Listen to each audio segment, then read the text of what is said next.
بسم اللہ الرحمن الرحیم، السلام علیکم ورحمۃ اللہ۔ اب دوسرے پارٹ کی طرف آتے ہیں کہ یہ استدلال کس طرح غلط ہے۔ تو میں اس پہ آپ کو فوڈ فار تھاٹ دوں گا۔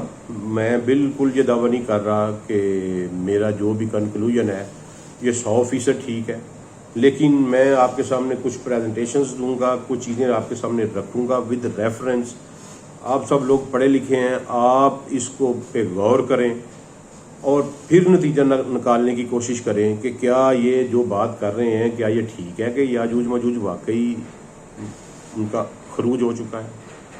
تو سب سے پہلے اس ویلاگ میں ہم یہ کریں گے کہ ہم سب سے پہلا جو ہمارا ریفرنس بک ہے وہ قرآن پاک ہے۔ تو ہم قرآن پاک میں دیکھیں گے کہ یاجوج ماجوج کو کس حوالے سے دیکھا گیا ہے اور قرآن پاک کیا کہتا ہے یاجوج ماجوج کے متعلق۔ اس میں سب سے پہلا ریفرنس جو شروع ہوتا ہے وہ ہوتا ہے قرآن پاک میں سورہ کہف کی آیت نمبر جو ہے 83 سے۔ وَيَسْأَلُونَكَ عَنْ ذِي الْقَرْنَيْنِ، یہاں سے یہ آیت شروع ہوتی ہے کہ یہ آپ سے ذی القرنین کے متعلق لوگ دریافت کر رہے ہیں، تو آپ انہیں کہہ دیں کہ میں اس کا تھوڑا سا حال آپ کو سناتا ہوں۔ ہم نے میں آپ کو قرآن پاک کا ترجمہ پڑھ کے سنا رہا ہوں۔ یہ آیت نمبر 83 سے شروع ہو رہا ہے۔ تو اسے ذی القرنین کا یہ واقعہ لوگ دریافت کر رہے ہیں، آپ کہہ دیں کہ میں ان کا تھوڑا سا حال تمہیں پڑھ کر سناتا ہوں۔ ہم نے اسے زمین میں قوت عطا فرمائی تھی اور اسے ہر چیز کے سامان بھی عنایت کر دیے تھے۔ رک جائیں یہاں پہ، ٹھیک ہے جی۔ یہ میرے ہاتھ میں تفسیر ابن کثیر ہے، ٹھیک ہے، اور اس کا ترجمہ ہے مولانا محمد جوناگڑھی، انہوں نے اس کا ترجمہ کیا ہے۔ بہت بڑے عالم ہیں اہل حدیث مکتبہ فکر کے۔ میں نے آپ کو روکا اس لیے ہے، یہ دکھایا اس لیے ہے کہ ہم یہ دیکھیں کہ ہمارے ساتھ ترجمہ کرتے ہوئے اس قوم اس امت کے ساتھ کتنا ظلم ہو رہا ہے۔ اب یہ آیت ہے اِنَّا مَكَنَّا لَهُ فِي الْأَرْضِ وَآتَيْنَاهُ مِنْ كُلِّ شَيْءٍ سَبَابًا۔ ہم نے اسے زمین کے اوپر مکنہ مکان عطا کیا، یعنی قوت لگا لیں انہوں نے کیا، ریزیڈینشل بنایا اس کو، مکنہ مکان عطا کیا اس کے اوپر، ہم نے ان کو یہاں ٹھہرایا، ہم نے چلیں اس میں قوت دی، فی الارض زمین پر، وآتیناہ اور اس کو عطا کیے، من کل شیء سبابا، من کل شیء سبابا، انہوں نے ترجمہ کیا سباب کا ہر چیز کے سامان بھی عنایت کرتی ہے۔ اب ہم نے یہ دیکھنا ہے کہ سبابا کا لفظ کیا اس کا مطلب سامان ہے؟ وَأَتَيْنَاهُ مِنْ كُلِّ شَيْءٍ سَبَابًا، کیا سبابا کا مطلب سامان ہے؟ کیا سبابا کا لفظ قرآن میں کہیں اور استعمال ہوا ہے؟ اگر استعمال ہوا ہے تو وہ کس حوالے سے استعمال ہوا ہے؟ تو آئیں تھوڑا سا ذرا اس کے اوپر نظر ڈالتے ہیں۔ اس سے بالکل اگلی آیت میں قرآن پاک کہتا ہے فَأَتْبَعَ سَبَابًا حَتَّى إِذَا بَلَغَ مَغْرِبَ الشَّمْسِ وَجَدَهَا تَغْرُبُ فِي عَيْنِ حَمِيَّةٍ وَوَجَدَ عِندَهَا قَوْمًا۔ یہاں یہ فَأَتْبَعَ سَبَابًا اگلی آیت میں جسٹ پچھلی آیت میں ترجمہ کر رہے ہیں کہ ہم نے اسے تمام سامان مہیا کر دیا تھا، اگلی آیت میں وہی لفظ یوز ہو رہا ہے فَأَتْبَعَ سَبَابًا، تو یہاں وہ کہتے ہیں وہ ایک راہ پہ چلا، یعنی پچھلی آیت میں سبابا کا ترجمہ سامان ہے، اس سے اگلی آیت میں ایگزیکٹ ایک ورڈ کے بعد من کل شیء سبابا، اسے ہر چیز کے سامان عنایت کر دیے تھے۔ اگلا لفظ فَأَتْبَعَ سَبَابًا، یہاں وہ ترجمہ کر رہے ہیں وہ ایک راہ پر چلا۔ کتنی بڑی کنٹراڈکشن ہے کہ ایک لفظ میں ایک ہی لفظ ایگزیکٹ سبابا کا لفظ ایک لفظ کے گیپ کے ساتھ ایک جگہ پہ آپ ترجمہ کر رہے ہیں کہ ہم اس کا مطلب ہے سامان، اور اگلی جگہ پہ آپ ترجمہ کر رہے ہیں سبابا کا رستہ۔ اس سے پھر اس کے بعد یہ آیت نمبر 85 ہے، ٹھیک ہے جی، آیت نمبر 84 میں بھی یوز ہوا لفظ سبابا، یہاں ترجمہ کیا گیا سامان۔ آیت نمبر 85 میں لفظ یوز ہوا سبابا، ترجمہ کیا گیا رستہ۔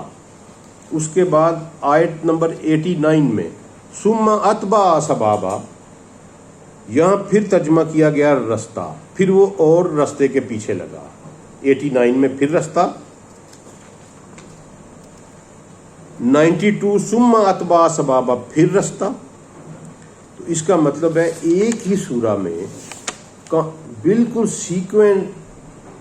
ایک سیکوینس میں 4 دفعہ سبابا کا لفظ یوز ہوا، ایک جگہ پہ اس کا ترجمہ کیا گیا سامان، اور 3 جگہ پہ اس کا ترجمہ کیا گیا رستہ۔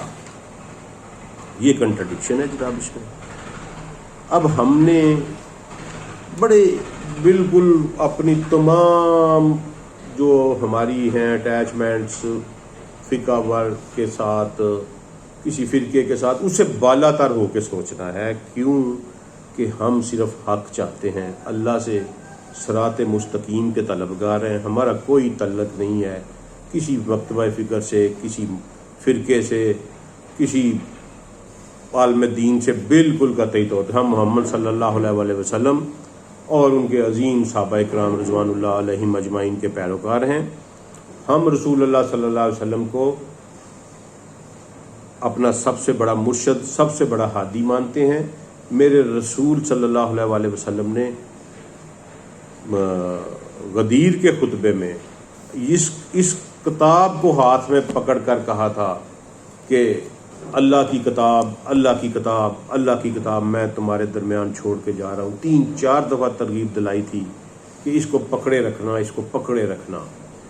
پھر سورہ نمل میں قرآن پاک کی ایک بڑی خوبصورت آیت ہے کہ یہ وہ کتاب ہے جس میں ہر چیز کا بیان ہے، ہر کل شیء کا لفظ یوز کیا گیا ہے، لِتَبَيَّنَ كُلُّ شَيْءٍ۔ تو ہمارا یہ ایمان ہے کہ ہماری سمجھ، ہماری عقل ناقص ہو سکتی ہے، اس کتاب میں ہر چیز کا علم ہے، ہم وہاں تک نہ پہنچ سکیں، یہ ہماری جدوجہد کی کمی ہو سکتی ہے، ہمارے شعور کی کمی ہو سکتی ہے، ہمارے علم کی کمی ہو سکتی ہے، لیکن یہ کتاب سچی ہے اور اس میں ہر چیز کا بیان ہے۔ اب جب میں نے اس کو اس حوالے سے اسٹڈی کیا کہ سبابا کا لفظ کہاں کہاں یوز ہوا ہے، تو میں آپ کو نوٹ کروا دیتا ہوں، آپ خود غور کریے گا، اس کے اوپر خود پڑھیے گا اور دیکھیے گا کہ سبابا کا لفظ قرآن کہاں کہاں یوز کر رہا ہے اور اس کا کیا مطلب ہے۔ سورہ نمبر 22 آیت نمبر 15، پھر اس کے بعد سورہ نمبر 36 آیت نمبر 38، پھر اس کے بعد سورہ نمبر 38 آیت نمبر 10، پھر اس کے بعد سورہ نمبر 40 آیت نمبر 36-37۔ یہاں بھی سبابا کا لفظ یوز ہوا ہے، اور سبابا کا لفظ جہاں کہیں بھی یوز ہوا ہے قرآن پاک میں سورہ کہف کو باشمول، تو یہ بن جاتے ہیں 8 مواقع، 4 دفعہ سورہ کہف میں اور 4 دفعہ دوسری سورات میں۔ سورہ کہف کا نمبر 18 ہے، 36 سورہ نمبر 22 میں یوز ہوا ہے، سورہ 36 میں یوز ہوا، سورہ 38 جو سورہ صاد ہے اس میں یوز ہوا، پھر سورہ 40 میں یوز ہوا۔ تو جناب والا وہاں جہاں کہیں بھی لفظ، وہاں صراحت کے ساتھ سبابا کا مطلب ہے کہ یہ وہ راستہ ہے جو آسمان کی طرف جاتا ہے، بالکل قطعی طور پہ۔ آپ پڑھیں اس کو جا کے، میں آپ کو فوڈ فار تھاٹ دے رہا ہوں۔ یار اتنا بڑا تضاد یہ ہمیں اس لیے جو غیر مسلم ہیں ان سے ہمیں بےعزت کرواتے ہیں، پھر وہ توہین کرتے ہیں، یہ اس طرح کی باتیں کر کے۔ اب دیکھیں نا، میں نے آپ کو یہ اگزامپل دی ہے کہ ایک ورڈ کے گیپ سے ایک جگہ پہ ترجمہ کر دیا کہ یہ سامان ہے، دوسری طرف پہ ترجمہ کر دیا کہ یہ راستے ہیں، اور جب یہ غیر مسلم یہ چیزیں دیکھتے ہو کہتے ہیں قرآن میں، وہ کیونکہ عربی پڑھتے نہیں ہیں، ہم بھی اللہ ماشاء اللہ ہم بھی کوئی لوگ عربی نہیں پڑھتے، تو وہ ترجمے وہ کہتے ہیں جس میں تو کنٹراڈکشن ہے، یہ دیکھیں یہاں سامان لکھا ہوا ہے، اسی لفظ کا ترجمہ جو ہے وہاں رستہ کیا گیا ہے، اگلی آیت میں جائیں گے تو وہاں رستہ ہوگا کہ یہ آسمان کی طرف جانے والا رستہ ہے۔ بس سورہ صاد میں 38 سورہ آیت نمبر 10 میں اللہ تعالیٰ کہتا ہے کہ کیا یہ مالک ہیں زمین، یہ جو دعویٰ کر رہے ہیں یہ مالک ہیں زمین اور آسمان کے اور جو کچھ ان کے درمیان میں، اگر یہ مالک ہیں تو یہ ایک رسی لٹکا کے سبابہ پہ چڑھ کیوں نہیں جاتے؟ تو رسی لٹکا کے سبابہ پہ کیوں نہیں آ جاتے؟ اس کا مطلب ہے کہ رسی لٹکا کے اوپر چڑھنے والی بات ہو رہی ہے۔ میں نے آپ کو ریفرنس دیا، دوبارہ دے دیتا ہوں، سورہ نمبر 36 آیت نمبر 38، سورہ نمبر 22 آیت نمبر 15، سورہ نمبر 38 آیت نمبر 10، سورہ نمبر 40 آیت نمبر 36 37۔ یہ جہاں کہیں بھی سبابہ کا لفظ یوز ہوا ہے اس کا مطلب ہے کہ آسمان کی طرف جانے والا رستہ۔ اور جب آپ اس مطلب کو پٹ آن کریں گے سورہ کہف میں تو وہ تمام تغیرات جو آج تک ہمارے غیر مسلم ہمیں تانے دے رہے ہیں وہ سارے سال ہو جاتے ہیں۔ کیوں کہ جب قرآن یہ بیان کرتا ہے کہ ہم نے اسے تمام رستے اس کو عطا کر دیے تھے، فی الارض وآتیناہ من کل شیء سبابا، ہم نے اسے تمام رستے اس کو عطا کر دیے تھے، فاتبع سبابا، تو وہ ایک رستے کے اوپر چلا، فاتبع چلا، مثلا اتباع کی اس نے، فاتبع سبابا، وہ ایک رستے پہ چلا، حتی اذا بلغ مغرب الشمس وجدها تغرب فی عین حمیۃ ووجدها عندها قوما، اور یہاں تک کہ وہ اس جگہ پر پہنچا، حتی اذا بلغ، یہاں تک کہ وہ اس جگہ پہنچا، مغرب شمسی، جہاں اس نے سورج کو غروب ہوتے ہوئے پایا، فی عین حمیہ، عین آنکھ کو بھی کہتے ہیں، عین دیکھنے کو بھی کہتے ہیں، فی عین حمیہ، وہ آنکھ کی طرح، فی عین حمیہ، آنکھ کی طرح کی کوئی چیز تھی۔ حمیہ کس کو کہتے ہیں؟ گدلے سیاہ کیچڑ کو کہتے ہیں، کہ اس نے سورج کو گدلے سیاہ کیچڑ میں ڈوبتے ہوئے پایا، وَوَجَدَهَا عِندَهَا قَوْمًا، وہاں اس نے ایک قوم پائی، اس کی ملاقات ایک قوم سے ہوئی۔ اب مجھے یہ بتائیں، ایک طرف یہ کہتے ہیں کہ ذوالقرنین کو اللہ تعالیٰ نے پوری زمین کی حکمرانی دی ہوئی تھی، بالکل دی ہوئی تھی اللہ تعالیٰ نے، اللہ تعالیٰ کہہ رہے ہیں، تو اس کو نہیں پتا تھا کہ پوری زمین پہ تو سورج کہیں غروب ہی نہیں، ڈوبتا ہی نہیں ہے؟ ذرا غور کریں نا کہ ایک بندہ جس کے پاس پوری دنیا کی حکمرانی ہے، ملکہ وکٹوریہ کو پتہ چل گیا تھا کہ میری سلطنت میں سورج غروب نہیں ہوتا، ملکہ وکٹوریہ کی سلطنت بہرحال ذوالقرنین سے تو چھوٹی تھی نا، تو کیا ذوالقرنین کو نہیں پتہ چلا کہ میری پوری سلطنت میں کہیں سورج غروب نہیں ہوتا؟ یہ اب اس کا ترجمہ لگا دیتے ہیں کہ جی یہ وہاں پہنچا بلیک سی کے اوپر، چونکہ اس کا پانی کالا ہے تو وہاں اس نے کھڑا ہو کے دیکھا تو اس وقت مغرب کا ٹائم تھا اور سورج جو ہے وہ ڈوب رہا تھا۔ ایسا نہیں ہے میرے بھائیوں، غور کریں اس کے اوپر۔ اگلی بات اگلے ویلاگ میں بیان کروں گا اس کو مکمل، لیکن پہلے ذرا اس پہ آ جائیں کہ اس آیت میں کہتے ہیں کہ ہم نے وہ ایک رستے پہ چلا اور اس نے ایک قوم کو پایا جہاں پہ سورج جو ہے وہ کیچڑ، بلیک کیچڑ والے پانی میں ڈوب رہا تھا۔ پھر کہتے ہیں ثم اتبع سبابا، اللہ کہتے ہیں وہ پھر ایک رستے پہ چلا، حتی اذا بلغ مطلع الشمس وجدها تطلع على قوم لم نجعل لهم من دونه سترا، وہ کہتے ہیں کہ وہ ایک رستے پر چلا اور یہاں تک کہ اس نے ایک ایسی قوم کے اوپر سورج کو طلوع ہوتے ہوئے پایا جس قوم کے درمیان اور سورج کے درمیان ہم نے کوئی اوٹ نہیں رکھی تھی۔ بڑی خوبصورت آیت ہے، بڑی غور مانگتی ہے، بہت غور مانگتی ہے۔ اللہ کہہ رہا ہے کہ پہلے وہ ایک رستے پہ چلا، پھر وہ دوسرے رستے پہ چلا، اور وہاں اس نے ایک ایسی قوم کے اوپر سورج کو طلوع ہوتے ہوئے پایا، مطلع شمسی، جو ایک ایسی سورج قوم کے اوپر طلوع ہو رہا تھا، مطلع شمسی طلوع ہو رہا تھا، وجدہا تطلع علی قومی، ایک ایسی قوم کے اوپر طلوع ہو رہا تھا، لم نجعل لہم من دونہا سترا، ہم نے قوم اور سورج کے درمیان میں کوئی اوٹ نہیں بنائی تھی. یہی ترجمہ یہاں کر رہے ہیں. پھر وہ اور راہ کے پیچھے چلا یہاں تک کہ جب سورج نکلنے کی جگہ تک پہنچا، اسے ایک ایسی قوم پر نکلتا پایا کہ ان کے لیے ہم نے اس کے اور کوئی پردہ اور اوٹ نہیں بنائی تھی. آگے خدا زور دے کے کہتا ہے کذالک، اور یقین کرو ایسے ہی ہے. یہ کوئی چھوٹی بات نہیں ہے. آپ میں سمجھاؤں گا آپ کو، آپ ذرا غور کریں کہ ایک تو زمین پہ کوئی ایسی جگہ نہیں ہے جہاں سے سورج طلوع ہوتا ہے. اگر غروب کہیں نہیں ہوتا تو زمین میں کہیں سورج طلوع بھی نہیں ہوتا. یہ غیر مسلموں کو خود دعوت دیتے ہیں کہ آؤ ہمیں مارو. اور پھر خدا کہتا ہے کہ ایک ایسی قوم کے اوپر طلوع ہو رہا تھا کہ ہم نے سورج اور ان کے درمیان میں کوئی پروٹیکشن نہیں رکھی تھی. سترہ،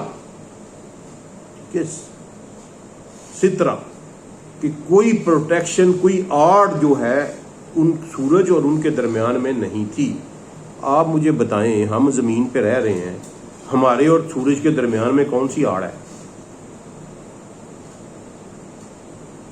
انہوں نے اس کا ترجمہ یہ تفسیروں میں یہ لکھ دیا کہ وہ ایک ایسی قوم تھی جن کے مکان کی چھت ڈالنا نہیں آتا تھا. او یار کیا میرا باتیں کر رہے ہو یار. ٹھیک ہے، آپ زمین پہ اور ہمارے درمیان اللہ نے کون سی، مکان تو ہم نے خود بنائے ہیں نا، چھت تو ہم نے خود بنائی ہے، امبریلا ہم نے خود بنائی ہے. اللہ نے زمین اور ہمارے درمیان کون سی پروٹیکشن رکھی ہوئی ہے؟ وہ ایٹماسفیئر ہے بھائی، وہ ایٹماسفیئر ہے، وہ اوزون کی لیئر ہے. اللہ تعالیٰ کہہ رہا ہے کہ میں نے ایسی قوم کے اوپر اس کو بھیجا جن کے اوپر سورج طلوع ہوتا تھا، لیکن میں نے ان کے اور سورج کے درمیان میں کوئی پروٹیکشن نہیں بنائی تھی. اور آگے زور دے رہا ہے کذالک، یقین کرو ایسے ہی ہے. وقد احاطنا بما لدیہ خبرا، یقین کذالک، یقین کرو ایسے ہی ہے، اور ہم نے اس کے آس پاس ہر خبر کا احاطہ رکھا ہوا ہے. ہماری مانیٹرنگ سسٹم اس کے اوپر اتنا اسٹرانگ ہے، ہم اس کے آس پاس ہر خبر کو گھیرے ہوئے ہیں. تو یہ وہ ایک ایسی قوم پہ پہنچے جس کے اور سورج کے درمیان میں ایٹماسفیئر نہیں تھی، کیونکہ اللہ نے ہمارے اور سورج کے درمیان جو پروٹیکشن بنائی ہے اس کا نام ایٹماسفیئر ہے. اس کے بعد تھوڑی سی بات لمبی ہو جائے گی، لیکن کیونکہ آگے پھر یاجوج ماجوج کا ذکر آ رہا ہے تو میں پھر اس پہ اس ویلاگ کو ختم کر دوں گا، پھر اگلے پہ بات کریں گے.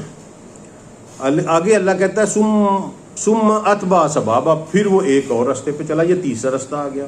پہلے پہ وہ پہنچے جہاں سورج غروب ہو رہا تھا بلیک کلر کے کیچڑ میں.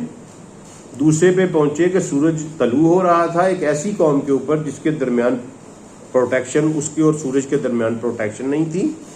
اور تیسری ایسے ایک اور رستے پہ چلا حتی اذا بالغا بین السدین وجاد من دونہما قوما لا یکادون یفقہون قولا.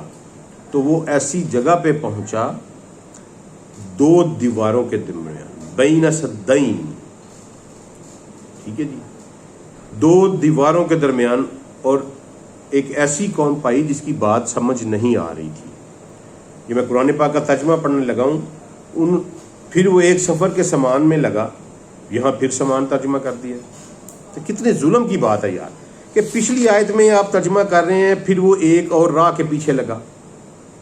ثم اتبع سبابا، آیت نمبر 89، پھر وہ اور راہ کے پیچھے لگا. اور آیت نمبر 92 میں ثم اتبع سبابا، نہ زیر کا فرق ہے نہ زبر کا فرق ہے. ثم اتبع سبابا، اور ترجمہ آپ کر رہے ہیں وہ پھر ایک سفر کے سامان میں لگا.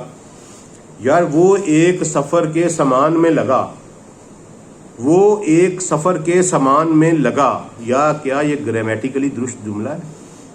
آپ کائنات کے مالک کو، جس کے سامنے کسی کی بلاغت کوئی حیثیت نہیں رکھتی، آپ اس قابل نہیں سمجھتے اس کائنات کے مالک کو کہ وہ گرامیٹیکلی ایک غلط جملہ بولے گا؟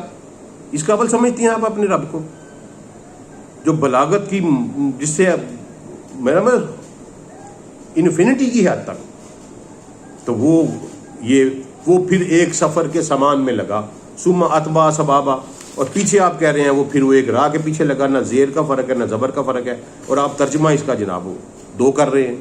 کوئی غیر مسلم پڑھے گا تو وہ کیا کرے گا؟ آپ کو منہ پہ دے مرے گا آپ کے۔ آگے وہ کہتا ہے، قرآن پاک یہ کہتا ہے، یہاں میں ترجمہ وہی کری، انہوں نے لکھا ہے پھر وہ ایک سفر کے سامان میں لگا، لیکن میں یہی کروں گا ثم اتبع سبابا، پھر وہ ایک اور راستے کے اوپر چلا، یہاں تک کہ جب وہ دو دیواروں کے درمیان پہنچا تو ان دونوں کے ادھر اس نے ایک ایسی قوم پائی جو بات سمجھنے کے قریب نہ تھی۔ انہوں نے کہا، اے ذوالقرنین، یاجوج ماجوج اس ملک میں بڑے فسادی ہیں، تو کیا ہم آپ کے لیے کچھ سرمایہ اکٹھا کر دیں؟ وہ اس شرط پر کہ آپ ہم میں اور ان میں کوئی دیوار بنا دیں۔ اس نے جواب دیا کہ میرے اختیار میں میرے پروردگار نے جو کر رکھا ہے وہی بہتر ہے، تم صرف اپنی قوت طاقت سے میری مدد کرو، میں تم میں اور ان میں مضبوط حجاب بنا دیتا ہوں۔ مجھے لوہے کی چادریں لا دو، یہاں تک کہ جب ان دونوں پہاڑوں کے درمیان یہ دیوار برابر کر دی۔ اب بھائی جان یہاں پھر رک جائیں، قرآن کہہ رہا ہے حتی اذا ساوا بین الصدفین، حتی اذا ساوا بین الصدفین۔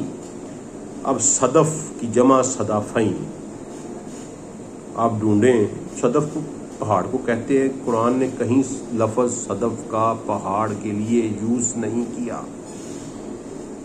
انہوں نے یہاں ترجمہ کیا ہے کہ دو پہاڑوں کے درمیان اس کو برابر کر دی۔ میں ایگریڈ نہیں ہوں اس سے۔ چلیں، حتی اذا جعلہ نارا قال آتونی افرغ علیہ قطرہ،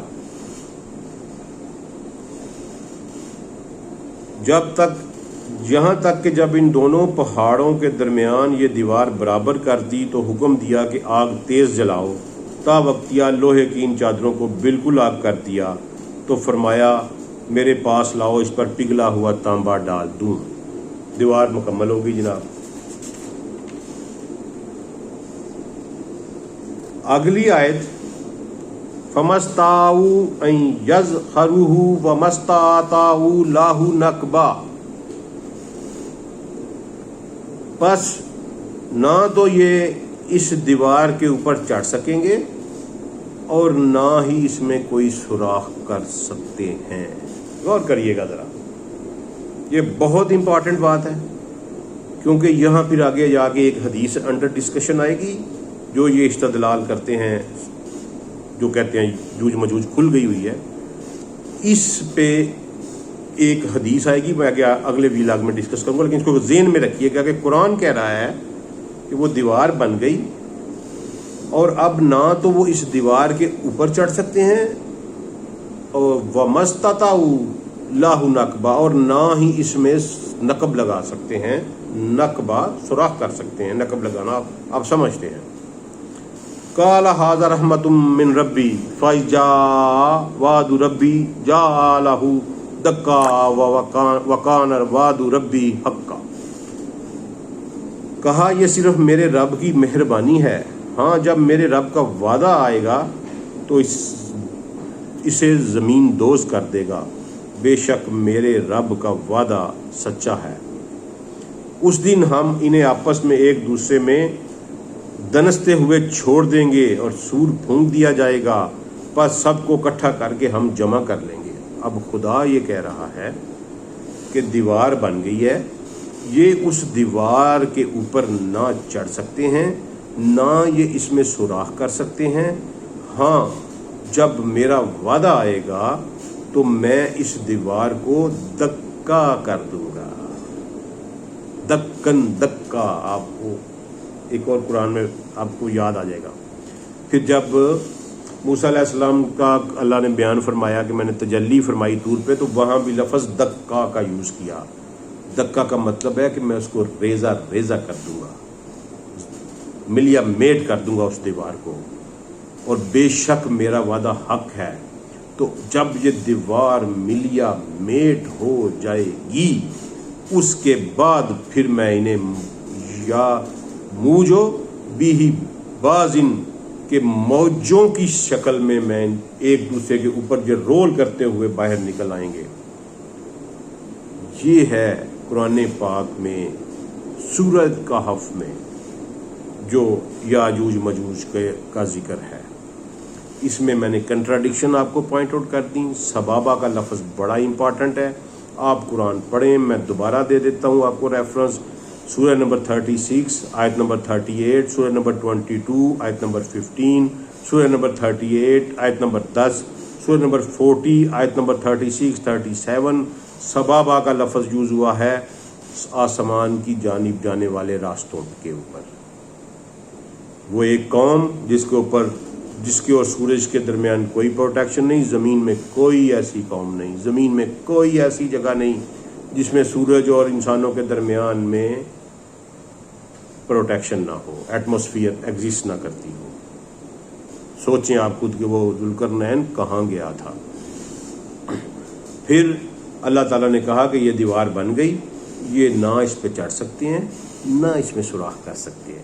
keep in mind, please keep in mind کہ یہ قرآن کہہ رہا ہے کہ یہ اس میں سوراخ نہیں کر سکتے۔ یہ جب نکلیں گے اس وقت نکلیں گے جب میں ریزہ ریزہ کر دوں گا دیوار کو، یہ اس وقت نکلیں گے، سوراخ کے ذریعے باہر نہیں نکل سکتے۔ خدا را اس کو ذہن میں رکھیے گا۔ اور آگے پھر اب لمبی ہو گئی ہے، تھوڑی سی معذرت چاہتا ہوں، ابھی سورہ انبیاء میں جو ان کا ذکر ہے اس کے اوپر بات کرنی ہے، تو پھر اگلے ویلاگ میں انشاءاللہ اس پہ بات کریں گے۔ السلام علیکم ورحمۃ اللہ۔